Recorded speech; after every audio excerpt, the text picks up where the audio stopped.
বন্ধুরা, আনারসগুলো পেকে একবারে হলুদ হয়ে গেছে।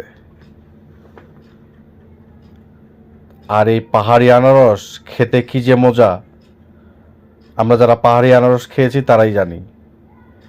আর এখানে এগুলো হলো মালচিং পেপারে করা আলু। এই যে দেখেন আলুগুলোর চেহারা কি। আর এগুলা হলো পাইন নাট। এই মোচার কোণের ভিতরেই কিন্তু থাকে এই নাটগুলো, পাইন নাট। এগুলো হলো পেঁয়াজ, বড় পেঁয়াজ।